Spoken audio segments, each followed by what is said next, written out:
Parit Baru Podcast, here we go. Bang Acu, balik lagi akhirnya ke Parit Baru Podcast ya Bang ya. Tapi hari ini luar biasa, Bang Acu teman-teman baliknya tidak sendirian. Beliau hari ini saya terima lagi nih, karena beliau bawa tokoh wanita inspiratif Kalimantan Barat, Bu Windy Putri Prihastari. Bu Windy Prihastari, mohon maaf Bu Windy Prihastari, terima kasih udah mau datang ke sini Bu ya. Kasih. Jadi teman-teman sekalian, Bu Windy ini adalah Kadis Porapar Provinsi Kalimantan Barat. Alhamdulillah bisa mampir ke sini ke Parit Baru Podcast, dan karena itulah Bu saya terima Bang Acu juga ke sini Bu. Kalau seseorang tak nak terima. Terima aja lah, udah bosan dah sama Bang. Tapi hari ini karena ada Bu Windy datang, terima kasih Bu. Pertama sebelum kita ngobrolin tentang pembahasan podcast kita, saya ingin tanya dulu nih Bu, first impression masuk Desa Parit Baru gimana Bu? Luar biasa ya ngelihat kantor Desa Parit Baru. Spesialnya karena ada tempat podcast untuk pemuda di sini, di mana pemuda bisa ikut berkontribusi dalam pengembangan pembangunan di Kalimantan Barat. Benar. Khususnya di Desa Parit Baru ini kan. Nah, itu kan yang harus selalu kita semangati, bahwa peran pemuda untuk membangun desa. Iya. Nah, jadi lumayan enggak ini lah Bu ya, enggak jelek-jelek amat lah kita nyambut di sini Bu ya. Oh keren Bu ya. Keren. Dingin ya Bu ya, tapi ya cukup lah. Cukup. Gitu. Jadi Bang, saya itu tadi pas Ibu datang dari awal tadi itu saya lihat terus punggung Ibu ini tadi nih. Ternyata baru tahu saya ada bidadari tak bersayap.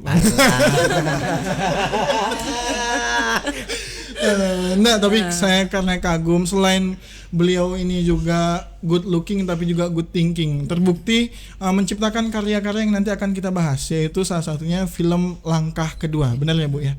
Nah, mungkin sebelum bahas Langkah Kedua, kita pengen kenalan dulu nih Bu. Kemarin Bang Acu udah kenalan dah. Dia dari kampung Bu. Samping kampungnya disebut namanya Bu, enggak ada yang tahu. Jauh lah. Jauh sekali Bang ya. Tapi tak ada yang tahu. Nah, Ibu mungkin boleh kita pengen kenal dulu Ibu dulu kecilnya di mana sehingga sampai hari ini bisa membuat karya yang fenomenal di Kalimantan Barat. Iya. Saya lahir di Pontianak.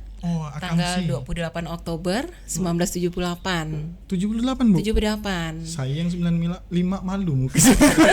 Oke, 78. Jadi lahir di Pontianak, saya 7 bersaudara. Nah, saya adalah anak yang paling kecil. Oh, bungsu sama kita nih Bu? Bungsu ya, 3 Iya. bungsu.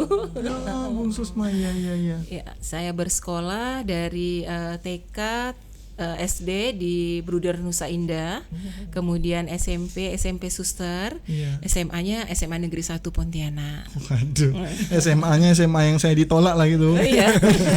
Hari pertama saya daftar langsung ketolak Bu di situ Bu. Itu udah masuk zonasi ya? Udah. Belum? Iya udah. masuk, Bu. Iya, makanya ke depan saya. Jadi pantas ada footage SMA juga itu, SMA 1 di film Langkah Kedua itu. Iya, karena sekaligus ketua umum IKA Semansa ya. Wah, iya. Periode yang Siap, kedua. siap. Kalau Abang SMA ini mana Bang? Saya tak sekolah. Oke, tapi hari ini menjadi produser dari Langkah Kedua yang mendampingi Bu Windy dalam produksi. Nah, sebelum kita bahas film Bu, saya mau mengucapkan selamat juga karena Ibu lulus PKN lewat jalur tanpa tes ya Bu ya. Luar biasa sekali. Ini prestasi juga buat ibunya. Jadi nggak salah lah hari ini Bang Acu kita terima karena membawa tokoh yang sangat inspiratif. Sangat menginspiratif. Nah, oke, kita akan bahas tentang film Langkah Kedua nih Bu. Jadi di awal saya pingin tahu dulu, kok bisa nih awalnya gimana tiba-tiba muncul film Langkah Kedua, dan kok bawa yang wajahnya dua, satu tampil lagi, satu pas kebetulan. Pas ya. gimana? Ya, sebenarnya ini merupakan film kedua kami ya, karena iya, yang pertama kita sudah menang nomor 2 ya Bang Acu ya, di Festival Film Anti Korupsi.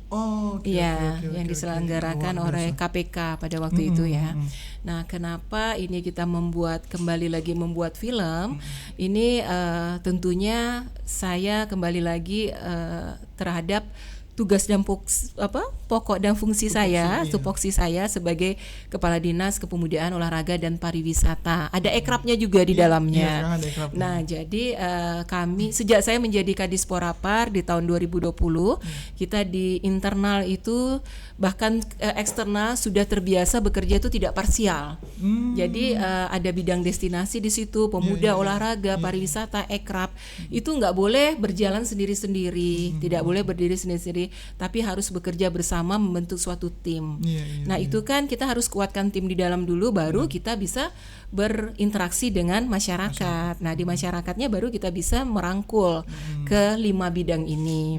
Nah, salah satunya adalah tusi saya di bidang kepemudaan, yang mana kita tahu bahwa Indonesia Emas itu adalah misi besar bangsa Indonesia pada saat 100 tahun perayaan Indonesia 2045. Merdeka. Dan itu sebentar lagi loh. Bentar lagi. Berapa tahun lagi? 20 tahun lagi 20 ya. tahun, bener, Bu. Bukan Nggak waktu yang lama. Nggak terasa, Bu. Nah, sekarang kita melihat kondisi pada saat ini berdasarkan data secara nasional, meningkatnya tingkat kesakitan kepemudaan. Dari tahun 2023, 2024 sampai 2025. Kemudian jumlah anak muda yang merokok semakin banyak. Nah, kemudian berdasarkan banyak penelitian, ternyata 1 dari 3 pemuda itu mengalami kesehatan mental. Nah, kesehatan mental itu kan macam-macam ya, ada yang ringan, ada yang sedang, ada yang enggak. Kemudian pola hidup dari anak muda ini. Nah, kenapa atas kegalauan data tersebut, bagaimana nih pemuda akan menjadi generasi emas di 2045 nanti? Benar. Dia harus bersaing, bukan hanya secara di daerah, nasional, bahkan global. Kompetitifnya udah luar biasa. Bonus demografi kita dapat bonus juga demografi. udah dapat. Kapan lagi kita tidak mempersiapkan? Betul, harus dari sekarang, iya, kan? Benar sekali, harus dari sekarang menggugah. Saya ingin menggugah para pemuda, mengajak para pemuda aware terhadap kondisi yang ada. Belum lagi dengan kasus-kasus judi online dan lain-lain ya.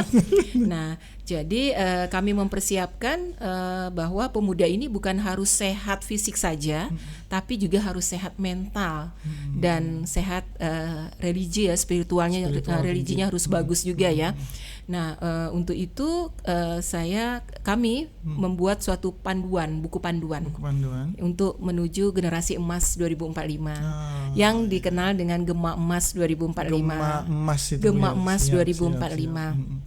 Nah, tentunya saya tidak mau tanggung-tanggung lah ya, karena memang saya secara pribadi SOP saya memang dari dulu pinginnya berprestasi, selalu berprestasi. Karena gini, orang pasti banyak nih, kita tidak mungkin bisa membuat orang suka selalu dengan kita. Pasti orang ada yang tidak suka ya. Pasti, Bu. Nah, tapi apakah kita akan larut dengan baperan kita, galau kan, tidak suka atau apa?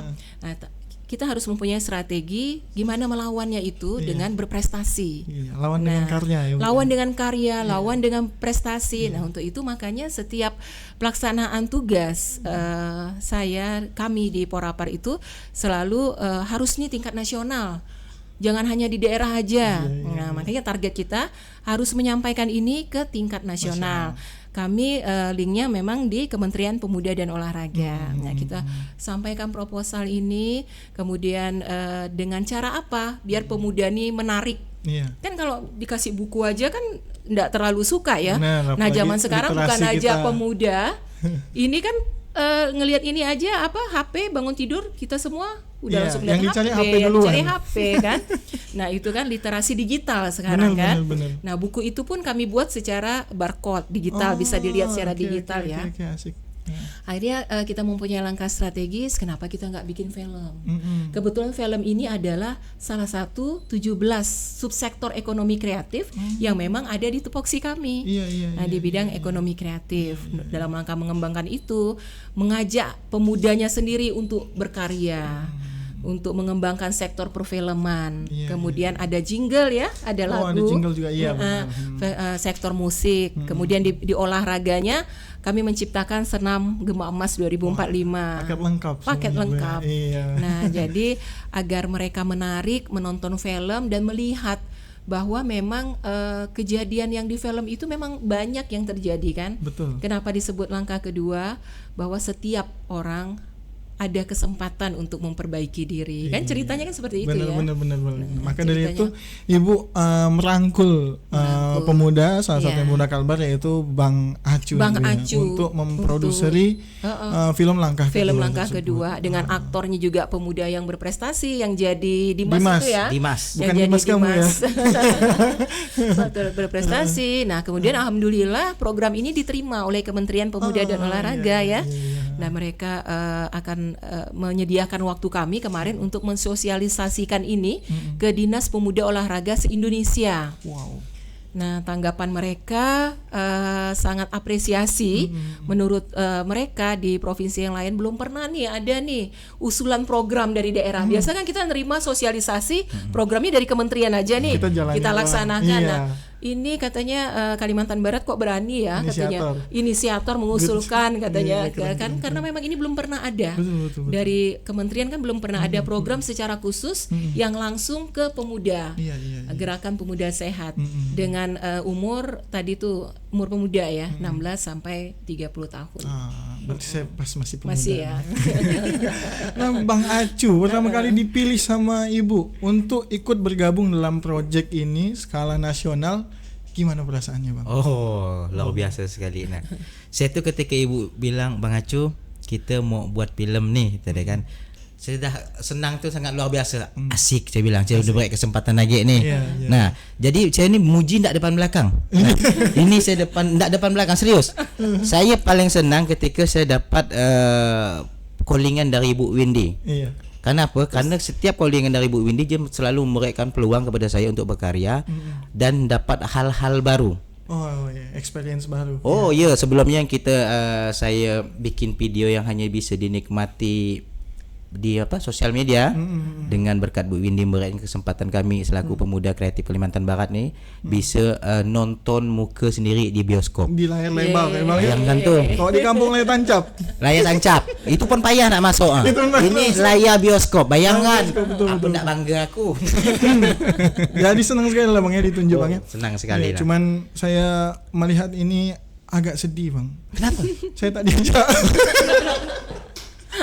Ya jadi ternyata pas dapat kepercayaan dari Ibu untuk menjadi suksesor lah ya sebagai program ini di film Langkah Kedua, Abang sangat bahagia sekali karena memang sekarang benar Bu ya, generasi sekarang kalau kita nyampaikan itu kalau hanya literasi lewat buku mungkin beberapa membaca, tapi memang 80% sekarang auditori dan visual. Makanya Ibu buat film dan juga jingle dan relate banget, luar biasa. Saya nggak tahu gimana Ibu ngerisetnya, apakah Ibu sering nongkrong di warung kopi gitu kan, tapi tepat sasaran kepada anak muda. Terbukti waktu flyernya muncul di XX1, saya yang udah Bu ya resah gitu, kayak aduh pingin juga nonton nih, pingin juga, saya chatin terus dia sampai malam Bu kayak gitu ya. Nah untuk filmnya itu Bu, berapa lama kemarin Bu proses pembuatan filmnya Bu? Oh, sebentar banget ya Bang. Sebentar. Film seperti itu sebentar. Saya aja cuman 1 kali tag aja dikasih kesempatan sama Bang Acu. Itu yang saya menarik Bu. Jadi saya ingin nanya sama Bang Acu tuh, yang ngajarin Bu gurunya di Mas acting tuh siapa? Justru saya awalnya saya pernah konten sama Ibu tuh konten-konten biasa, itu kan sudah sering tuh. Anggaplah kalau itu syutingnya hanya syuting biasa lah kan. Nah saya yang kaget tuh ketika kami sudah memproduksi film pertama. Nah film ini merupakan film kedua. Ternyata Ibu nih selain Kadis Porapor Provinsi Kalimantan Barat, dia juga bintang film. Iya serius Bang. Bagus aktingnya. Ibu pernah ikut teater Bu? Pernah dulu waktu di STPDN ya, kami ada ekskul teater ya. Iya. Pantas pas di tag tuh nggak. Tapi kan nggak ini maksudnya. Teater Bu? Teater saya. Pantas lah. Gua tahu nih. Baru ini saya bocorkan. Pernah ikut teater di sela-sela kesibukan dia tuh. Ibu tuh punya waktunya sebentar banget syuting, dan ketika tag itu jarang ngulang. Dan bahkan boleh hitungan jari aja ngulang. Serius? Anak teater. Tapi udah lama. Reading teksnya di lokasi. Di lokasi Bu. Wow. Di lokasi beliau baca, aman Bu, aman gitu. Action, selesai. Gila, luar biasa. 23 tahun yang lalu lah ya. Ikut Tapi masih ada sisa-sisa yang begini Bu. Iya, saya ngeliatnya kemarin pas awal kan kayak, wah ini pas masuk scene ibunya kan. Jujur aja Bu, saya kadang, wah ini pasti jelek nih actingnya nih, bilang kayak gitu kan. Pas nengok, oh, oke juga nih. Oke juga dan kena Bu, asli waktu ibu ketemu mamanya Dimas, ngomongin tentang Dimas nih mana gitu. Bukan Dimas kamu sekali lagi gitu kan. Lalu ngasih nasihat terakhir untuk menjadi generasi yang emas dan bla bla bla itu oke sekali Bu. Dan saya juga penasaran nih Bu, dengan tadi proses pembuatannya cepat. Filmnya keren banget Bu, jujur keren banget. Bahkan udah seperti seri-series di platform digital Bu. Saya pikir bahkan kemarin mau dilanjutin tuh Bu untuk next series dan lain-lain. Nah, dan yang saya heran kok bisa tayang di bioskop gitu Bu. Bukannya sulit Bu yang untuk tayang di sana? Sulit banget ternyata. Sulit banget. Saya juga baru tak sulit banget. Nah, tapi kan gini, karena kami itu kebiasaan untuk melakukan hal-hal yang tidak biasa dilakukan orang. Nah, itu memang idenya itu memang murni ide dari saya. Bahkan tim saya sendiri nggak tahu, tim Porapar sendiri. Apalagi teman-teman yang produser pembuat film ya. Jadi pada kaget semua. Saya menyampaikan ide saya dan memang itu terbiasa. Saya membuat pola kerja di dalam tim itu ada, kalian harus belajar ya. Kata saya bilang untuk melakukan pekerjaan ketika kita dalam kondisi-kondisi sulit. Nah, misalnya ada tekanan dalam lingkungan atau apa, tapi harus tetap bisa melaksanakannya. Itu kan yang sebenarnya inti yang harus kita tarik itu. Kan kita kadang-kadang bekerja tidak dengan situasi yang mudah saja. Kadang-kadang kita ada situasi yang sulit tapi tetap harus melaksanakan kerjaan. Nah, itu sudah kami biasakan bekerja seperti itu. Nah, kawan-kawan, sebenarnya ketika saya membuat ide mendadak, enggak kaget sih, cuman kaget juga. Karena ternyata sulit untuk mendapatkan izin itu. Nah, jadi saya selalu bilang kalau kita tuh harus mempunyai mimpi yang tinggi. Nah, ketika mimpi kita tidak membuat kita resah, itu berarti belum menjadi mimpi. Kalau belum resah dengan mimpi kita belum mimpi. Kalau hanya kita biasa-biasa aja itu belum mimpi. Tapi ketika kita sudah bagaimana ini untuk membuat strategi atau apa, nah itu baru mimpi. Dan anak muda harus melakukan itu. Karena saya aja yang umur segini masih kepingin mempunyai mimpi-mimpi yang tinggi. Pas bilang umur segini saya langsung pingin aja kok saya udah tua. Jadi mimpilah setinggi langit, kalau jatuh di antara bintang-bintang gitu. Iya, benar. Ya kan? Luar biasa sekali. Berarti pas mau tayang di bioskop lewat LSF juga Bu? Lewat LSF. Kami sudah mendapat izin langsung dari LSF, baik film maupun jingle. Wajahnya nggak disensor Bu. Dan alhamdulillah tim dari LSF pusat itu sangat membantu sekali mengajarkan tahap demi tahap gitu kan, kooperatif banget dengan kami. Nah, itu total izinnya kami kejar 3 hari. 3 hari. Nah, sebenarnya Bang Acu enggak tahu itu sebenarnya sore belum dapat tuh keluar. Saya diam-diam aja ya. Nah, saya bilang, kata kawan-kawan, aduh gimana nih Bu kalau enggak keluar? Nah, yakinlah, kata saya bilang, keluar kan kita sudah memenuhi tahap-tahap kan. Alhamdulillah keluar, dan itu pelajaran yang sangat berharga sekali. Kita biasa nonton film ya. Nonton film biasa. Jadi aktor biasa, tapi untuk tahu film itu tayang itu yang kita sudah menjalani sendiri, itu pengalaman tim yang luar biasa sekali. Berarti pas flyer naik, tim-tim ibu dari Dispora apa juga happy banget Bu ya? Happy banget, saya yang paling happy ngelihat flyer bingkai itu yang di film-film biasa itu kan ada promonya apa ya namanya tuh ya? Coming soon dan coming soon. Saya paling happy, terharu, nggak tahu gimana perasaan pada waktu itu. Dan itu kan last minute juga, ketika LSF sudah mengeluarkan baru boleh. Nah, walaupun kami sudah disuruh cetak dulu, nanti kalau sudah keluar baru boleh pasang. Itu last minute banget. Jadi udah bikin gregetan aja semuanya. Selama proses nih Bu ya, baik dari penuangan ide, buat cerita, editing dan lain-lain gitu kan, yang tadi disampaikan dalam waktu singkat, momen apa nih dari Bang Acu maupun Ibu yang paling berkesan selama membuat karya Langkah Kedua ini? Momen. Momennya. Sebenarnya kalau momen yang ditanya momen ini kan waktu kita ini singkat banget. Paling kalau Singkat. tantangannya Hujan lagi ya. hujan. Nah, kalau yang dibilang momen menjadikan tantangan tuh itu waktu yang singkat. Bagaimana kita harus membuat film langkah kedua nih deadline-nya sekian harus selesai. Nah, itu tantangan terberatnya di situ. Berarti di situ. Terus kita mengimbangi juga waktu ibu yang juga sangat padat gitu kan. Kita menyesuaikan beliau, sempat undur-undur waktu syuting. Nah, di situ tuh yang kayak kita aduh gimana nih gitu. Untung itu tadi balik lagi. Andai kata dengan kesibukan ibu nih, kemudian ibu nih menjadi salah satu pemain pemerannya ibu guru juga kan. Andai kata ibunya actingnya pun kurang waktu itu lebih sulit. Kita diuntungkan walaupun mepet waktunya, ternyata ibu tuh mempermudah walaupun di sela-sela kesibukan tuh kita ke tag selesai gitu. Enggak yang bertele-tele. Iya ya, Ibu. Pasti agendanya padat. Sama seperti pas mau datang ke podcast hari ini kan juga kita cari jadwalnya sama kan. Ibu bisa nyediain waktu Bu untuk syuting tuh luar biasa. Gimana cara Ibu membagi pikiran gitu? Iya, alhamdulillah karena saya sudah terbiasa ya mengikuti banyak organisasi dan memang itu harus dibiasakan, harus dilatih. Iya, harus dilatih sehingga kita terbiasa membagi pekerjaan-pekerjaan. Nah, saya berpengalaman kemarin pada waktu sebagai PJ Ketua PKK dan sebagai Kepala Dinas juga. Nah, sebagai Ketua PKK itu kan banyak tuh ex officio-nya sebagai Bunda PAUD, sebagai Bunda Genre, belum lagi saya memang dari tahun 2008 itu sebagai Ketua Talasemia di Kalbar dan Yayasan Kanker Indonesia di Kalimantan Barat. Nah, jadi memang saya terbiasa biasanya itu membuat catatan-catatan. Membuat catatan, kemudian kepinginnya setiap apa yang saya ada di situ ingin memberikan kontribusi nyata ke masyarakat. Itu yang saya kepingin. Waktu PJ Ketua PKK memang kita langsung ke stunting ya waktu itu ya. Gimana menjadi kakak asuh stunting, menurunkan angka stunting Kalimantan Barat.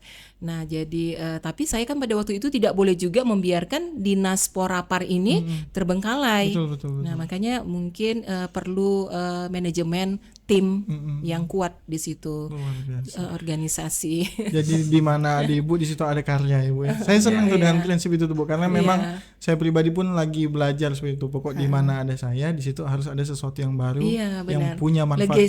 Legacy benar Bu. Kita harus meninggalkan legacy. Ya, makasih. Ini mau belajar enggak legacy itu apa legacy itu. Oke Bu, nanti kita akan lihat ambil paling 2 atau 3 komentar ya dari tadi pagi kita ada posting di Instagram, dan ini pertanyaan dari teman-teman kita di Kalimantan Barat. Ada Bang, coba Bang ditampilkan. Dari Tepoci, namanya nama teh kan. Persiapan Bang Acu sama Bu Windy masuk ke karakternya gimana? Kalau Bu Windy, dari Bu Windy dulu. Kalau Bang Acu kayaknya itu memang karakter dia lah. Masuk kan? Masuk memang. Dari Bu Windy gimana Bu? Kalau saya tuh memang dari dulu suka dibilang orang Bu Guru ya. Nggak tahu saya, mungkin penampilan saya seperti Bu Guru ya. Suka ngajar Bu. Suka apa ya? Kalau kata orang tuh sukanya sama ngemong gitu kan, sama anak-anak, terus suka menyampaikan apa. Nah, jadi mungkin ya kata Bang Acu tadi memang udah pas mungkin karakter saya gitu kan. Kalau secara khusus untuk belajar karakter ini nggak ada, karena memang kita belajar skripnya langsung di lapangan. Saya belum ada sih dikasih sama Bang Acu, cuman kan nggak sempet tuh untuk membacanya kan. Jadi di lapangan seperti itulah. Apalagi kita sudah terbiasa ketemu sama pemuda-pemuda dan sudah terbiasa berkomunikasi. Jadi mungkin ngelihat karakter itu sudah biasa lah ya, karakter seperti Dimas itu kan. Setiap kita ngomong Dimas tuh senyum tuh Bu. Itu namanya Dimas Bu. Oh iya. Semoga dia juga berprestasi lah Bu. Mudah-mudahan dia berprestasi kan. Berprestasi. Tapi nggak usah ngikut ke hasut dulu. Nggak usah ke hasut dulu. Gimana Bang masuk ke karakter penghasut seperti itu Bang? Karena memang udah profesi kali ya. Oke. Susah gak kalau udah ngomong kan ya. Jadi justru apa ya?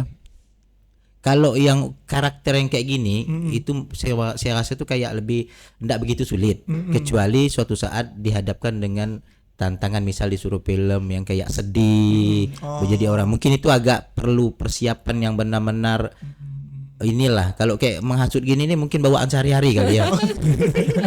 Jadi enggak santai ya itu kan udah biasa dah. Jadi kalau yang lebih dramatis, yang lebih Ya itu yang lebih berat kadang emang.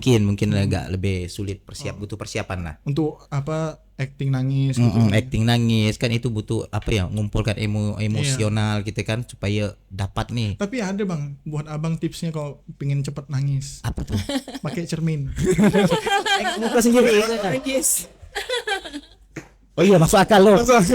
Oke, yang selanjutnya ada lagi nak bang? Waduh panjang nih.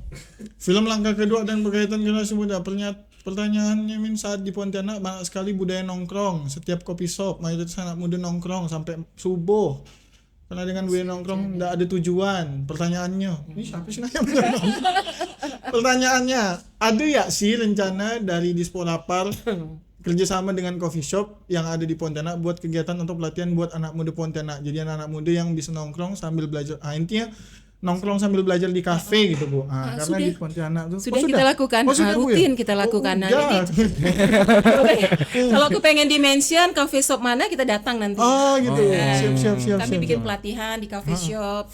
Nah, ini on the way lagi untuk sertifikasi barista ya. Barista. On the way iya. lagi proses persiapan. Iya. Kemarin barusan di Gema Emas itu kita sosialisasi sambil bikin pelatihan di coffee shop. Boleh nanti Rofi ya. Rofi, Muhammad Rofi nanti mention ada coffee shop mana Kena yang mau tandai dikunjungin. Iya. Jadi udah Bu ya, udah jalan Sudah sebenarnya. jalan. Ya karena memang di Pontianak nih banyak warung kopi, memang Banyak sekali dan penuh anak muda. Asli. Itu bonus demografi kita tuh ngumpul di situ semua tuh. Dan alhamdulillah Dan harus aware kan. iya harus aware Bu, Harus benar-benar aware harus mereka. aware biar bisa dirangkul semuanya. Ada lagi Bang, mungkin Bang Dimas? Ada. Mau nitip pertanyaan dong. Kira-kira apa inspirasi utama di balik pembuatan film ini dan apa tantangan terbesar yang dialami selama proses produksi ini? Udah tadi ya. Udah terjawab Tantangan tadi. yang pas hujan, Waktunya singkat dan gitu udah seterusnya. terjawab. Ada lagi Bang Dimas yang nanya? Udah. Oh iya, baik. Nah itu dia pertanyaan dari berapa 3 aja ya kita ambil ya dari teman-teman yang ada di sosial media. Nah terakhir Bu, nanti sebelum kita tutup podcast kita dengan mungkin statement dari Ibu dan juga Bang Acu. Hari ini ganteng sekali Bang Acu, saya gagal fokus dengan penampilan Anda gitu ya. Saya ada segmen jawab cepat. Jadi nanti Bu saya akan buat 2 pilihan. Ibu sama Bang Acu silakan menjawab tapi saat saya hitung sampai 3. Oke. Gitu ya. Misalkan saya kasih pilihan, menurut Ibu dan Abang nih saya ini ganteng atau jelek. Saya hitung 1 2 3 Jelek. jawab. Iya. Oke. Itu tenang saja pun saya udah tahu. Siap Bu? Siap. Oke. Pertanyaan pertama. Kalau dikasih kekuatan, Apa? kalau dikasih kekuatan Kekuatan super. Kekuatan Ibu super. sama Bang Acu pilih bisa terbang atau menghilang. 1 2 3. Bisa terbang. Nah, terbang. Ngapa menghilang? Aduh. You know lah ya. Skip. Kenapa Ibu pengen bisa terbang Bu? Ini kan harusnya terbang biar bisa kemana-mana kali Bu ya. Mana-mana ya. Biar cepat kali ya. Itulah. Ya agak sedikit itu ya saya menceritakan ini kenapa saya milih bisa terbang ya. Agak sedikit terharu lah ya Bang. Padahal enggak masuk dalam skrip ini ya Bang ya. Gimana tuh Bu? Tadi saya bilang bahwa saya itu kan dari tahun 2008. Iya. Saya kan 2006 lah ya, 2008 baru terbentuk organisasi Thalassemia. Iya. Nah, dari 2006 itu saya bekerja sebagai relawan, relawan sosial bersama teman-teman. Iya. Nah, salah satunya akhirnya saya konsentrasi sebagai ketua Thalassemia. Karena memang saya orang tua salah satu penderita thalassemia. Nah, tentunya pada waktu itu kaget ya orang tua mana yang melihat anaknya tiba-tiba thalassemia, kan waktu itu nggak dikenal orang. Mungkin pun sampai sekarang yang ada di sini masih ada yang belum tahu thalassemia itu apa.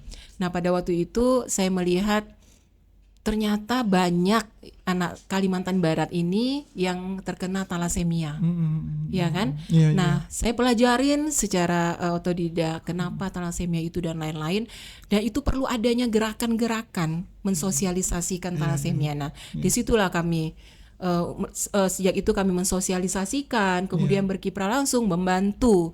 Walaupun anak saya thalassemia, ternyata ada tuh yang jauh kehidupannya lebih susah daripada kami gitu kan. Nah, itu mungkin salah satunya katanya kan Allah kalau mengasih ujian itu pasti ada sesuai kemampuan. Terus ada yang harus kau buat gitu kan. Bukan untuk selesai di kau aja, tapi harus kau selesaikan juga untuk yang lain. Nah, itu yang menjadi saya tergugah untuk menjadi ketua thalassemia itu. Pertama untuk anak-anak thalassemia yang ternyata dari sebagian besar itu orang-orang yang nggak mampu. Bayangkan 3 adik-beradiknya thalassemia dan bapaknya hanya kerja sampan. Ya kan?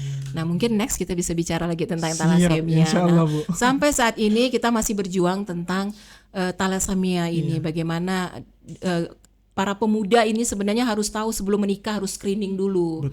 Karena thalassemia ini kan bukan penyakit keturunan, tapi penyakit yang diturunkan. Nah, saya membuat karya 1 buku tentang thalassemia. Ibu sampai sudah ada buku juga tentang thalassemia, tentang cerita. Itu yang tadi saya bilang, saya ingin terbang sebenarnya.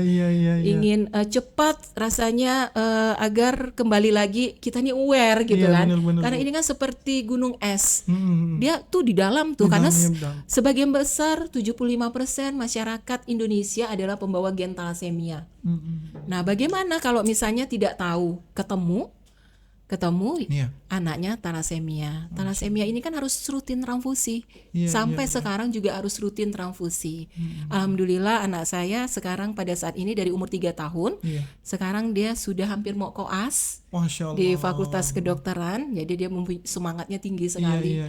Ingin juga membantu kepada kawan-kawan thalassemia lain dan pengen ngasih motivasi kepada yang lain bahwa anak thalassemia itu bisa kok. Tinggal tergantung lingkungan, orang tua, ya kan. Nah, itu tadi saya kepingin terbang gitu. Kepengen terbangnya apa?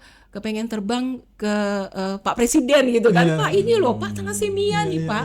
Thalassemia ini di Indonesia seperti gunung es. Kalau kita biarkan dia akan tetap ada. Dan dia akan semakin banyak. Nah, perlu apa? Perlu program secara nasional. Gitu loh, kembali lagi secara nasional yang harus dilakukan se-Indonesia.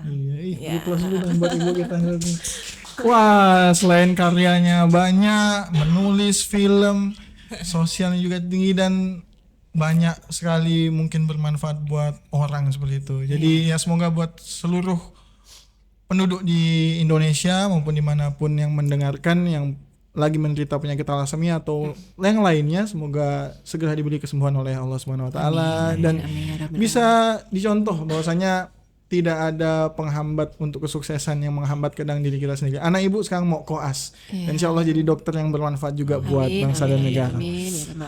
Gitu Bang, kalau jawab tuh Bang, menghilang. Kalau soal menghilang saya tanya lah alasannya kan, you know lah. Ya nah. 100.000 aku belum balik. Yang kedua, boleh lagi Bu ya, kita tanya yang kedua. Nih, silakan jawab di hitungan ketiga. Lebih suka mana? Gunung atau pantai? 1, 2, 3. Gunung.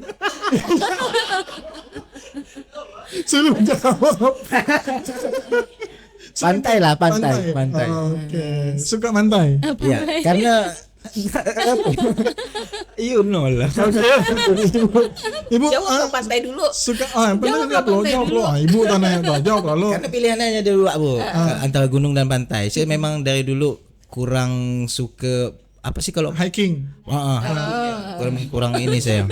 Oh iya. Kok saya suka Bang? Takut ketinggian Bang? Saya takut ketinggian. Makanya. Nah, oke. Pantai ya. Ampun. Ibu gunung, suka hiking Bu? Iya, saya suka hiking. Wah, udah pernah kemana aja Bu? Saya 2023 kemarin kan keliling ya ke desa wisata di Kalimantan Barat. sekalbar dan ada beberapa daerah yang memang kita naik gunung, nginep di atas, sampai buka puasa juga di atas. Ramadan. Gunung di Sintang ya, di Kelam ya, Gunung Kelam. Sekarang kan gunung ya, karena dia sekarang tingginya udah 1000 lebih, masuk kategori gunung. Pada waktu itu bulan puasa, jadi buka puasanya di atas. Saking kelas banget, kelas banget kita buka puasa keras kehidupan ya. Kemudian di desa wisata Cipta Karya yang kita temukan dan pada akhirnya jadi juara favorit nasional se-Indonesia. Itu sama sekali belum ada tuh sebelumnya. Jadi kita buka, kita latih pemuda di sana untuk menjadi Pokdarwis. Kemudian kita ajarkan marketingnya, promosinya. Dan memang cantik banget kalau kita nginep itu di atas. Ke atas itu 2 jam. 2 jam. Nginep di atas. Jadi emang dari dulu suka naik gunung. Suka naik gunung. Bang Acu. Pantai lah. Kita ambil 2 lagi lah. Ini yang dekat-dekat kaitannya sama film nih ya. Oke, silakan dijawab. Kalau dapat kesempatan lebih pilih mana? Main film horor atau main film romantis? Horor. Belum nggak kompak dia. Kenapa bang? Karena apa ya? Satu, kita belum pernah nih. Saya pribadi ya belum pernah bikin film horor. Kemudian mau menguji kemampuan aktingnya di film horor seperti apa. Nah gitu ya. Santai ya. Kenapa aku enggak jawab banyak? Aku udah 2 kali datang sini. Hari ini hari ibu. Oh iya, hari ini hari ibu. Kalau ibu kenapa bu? Kalau saya kan suka nonton film horor. Iya. Kemudian kepingin juga main film horor kan. Kadang-kadang kan kita cuma ngeliat di TV kita ditakutin. Nah kepingin juga nakutin orang. Nah kalau itu saya bu, saya kalau nakutkan orang saya enggak perlu main film bu. Sama. Makanya hari ini kenapa ibu tuh betah duduk di sini? Takut sama ketemu. Oke, luar biasa. Sama-sama mau main film horor ibu ya. Semoga nanti adalah buat karya lagi tentang film horor. Kuntilanak bang macam mana? Asal mula atau kuntilanak? Saya jaga villa. Oke, last yang enak-enak aja nih, yang santai-santai. Ini tentang makanan. Habis itu nanti closing statement dari Bang Acu dan juga Ibu. Tentang makanan, lebih suka mana? Mie kuah atau mie goreng? 1, 2, 3. Mie goreng. Benar sih gitu Bang. Goreng. Serius? Kenapa tuh? Kayak mana ya? Kayak enak ya gitu mie goreng tuh. Apalagi pas sambil berenang, mie gorengnya masukkan ke Tupperware gitu ya. Jadi kotak. Lama ingat waktu SD gitu ada bekal kan. Ibu mie gorengnya? Iya, kalau saya tuh ada cerita mie goreng. Wah, ini ada cerita. Aku bilang, aku ini kan udah datang kedua kali di sini. Jawab enggak oleh panjang-panjang, sisa biar ibu cerita. Jadi itu saya hobi masak ceritanya. Nah, pada waktu itu saya jualan online, pernah jualan. Saya cerita itu adalah mungkin di buku saya itu, di buku tentang thalassemia itu ada ceritanya bahwa pada suatu momen tertentu saya pernah dalam keadaan yang terberat, sangat terberat, ya kan? Dan salah satunya saya dengan jualan online dan itu macam-macam menu dari dimsum, nasi bungkus dan apa ya lagi ya waktu itu ya, empek-empek ya, sushi, nasi biryani, macam-macam ya. Jadi online-nya tuh kan kita kan pesan ya, jadi enggak ganggu waktu bekerja. Setiap akhir pekan kita lihat list siapa yang mau pesan ini dan paling banyak yang pesan itu mie goreng itu. Jadi ada cerita saya paling banyak sampai saat ini kalau saya dikasih mie goreng nggak pernah nggak habis. Masya Allah. Pasti habis. Karena ada cerita itu bu ya. Ada cerita itu. Kalau 6 bungkus bu kasih apa? 1 porsi lah. 1 porsi. 6 bungkus 5 euro apa? Iya. Gitu.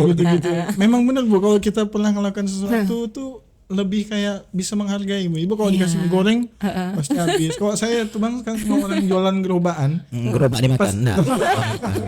Pasti pingin beli gitu karena saya juga pernah jualan gerobaan. Nah gitu bang. Oke, luar biasa sekali. Saya rasa ibu ini tidak saja tokoh wanita inspiratif Kalbar, paket lengkap mah. Teman-teman cari di mana, bisa masak, bisa nulis, suka hiking dan masih banyak karya-karya lainnya. Mungkin terakhir closing statement buat teman-teman pendengar Pahit Baru Podcast, terutama untuk pemuda dan juga siapapun yang menonton, biar punya gambaran tentang Gema tadi Gema emas itu generasi emas di 2045 itu seperti apa, dan mungkin bisa disangkutkan dengan tujuan atau intisari dari film Langkah Kedua dari Ibu dulu, silakan. Dari Bang Acu. Oh, dari Bang Acu dulu. Sutradara, produser. Kok ngasih statementnya sudah sering nanya udah kali dari sini nih. Intinya satu ya Bang, saya tuh tidak perlu banyak-banyak. Intinya mudah-mudahan Ibu Wendy sehat selalu, jangan sakit Bu. Kalau Ibu sakit saya susah Bu. Itu ya lah. Dan untuk pemuda-pemuda kreatif Kalimantan Barat tetap semangat, tetap ciptakan karya-karya terbaik. Kita tidak tahu kapan kita diberi kesempatan untuk menunjukkan karya kita. Jadilah orang yang punya berpotensi. Kalau kita udah punya kemampuan tuh, ibarat kata tuh orang akan mencari kita. Bener loh. Iya, tak boleh panjang-panjang. Yang ini kan hari Ibu. Ya itulah, saya setuju. Iya, yang jelas pemuda Kalbar dengan adanya Gema Emas 2045 ini adalah dalam rangka ingin menggugah kita semua pemuda Kalbar untuk lebih aware ya terhadap persiapan menjadi generasi emas 2045 yang tinggal 20 tahun. 20 tahun. Nah, menjadi generasi emas itu bukan hanya pintar tapi juga harus sehat fisik dan juga sehat mental. Nah, itu dipersiapkan dari sekarang. Nah, bercita-citalah yang tinggi karena kalau belum resah itu cita-citanya belum tinggi itu. Iya kan? Iya. Nah, kalau kita sudah merasa resah baru cita-cita kita sudah tinggi. Jangan tanggung-tanggung cita-citanya kan. Nah, kemudian tentunya berprestasi ya. Karena ketika kita sudah memulai dan memberikan karya yang terbaik apalagi berprestasi itu mudah menjadi suatu penilaian dan kita tidak perlu validasi terhadap hal tersebut. Nah, lakukan saja yang terbaik untuk diri kita, jangan lupa selalu ingat lingkungan, selalu peka terhadap keadaan kiri kanan kita, masyarakat kita, mengabdi untuk masyarakat. Iya, luar biasa. Tuh ingat teman-teman nih buat pemuda-pemuda nih. Jangan sibuk cari validasi. Tidak perlu ceritakan tentang dirimu karena orang yang mencintaimu tidak membutuhkannya, orang yang membencimu tidak akan percaya. Orang tuh Bang kalau udah enggak suka sama kita, jangankan kita kentut Bang, kita senyumnya dia enggak suka. Jeli ya dia enggak buka kita. Jeli ya, makanya kita senyum sambil kentutkan. Oke itu teman-teman, terima kasih sekali lagi banyak Bu. Sekali banyak lagi terima kasih banyak sekali lagi Bu Indi dan juga Bang Acu yang sudah hadir di sini. Mohon maaf jika dalam penyambutan dan pelaksanaan podcast kita ada yang kurang berkenan. Sekali lagi semoga ini podcast bisa bermanfaat dan buat seluruh pendengar Parit Baru Podcast, thanks for watching and see you next video. Thank you.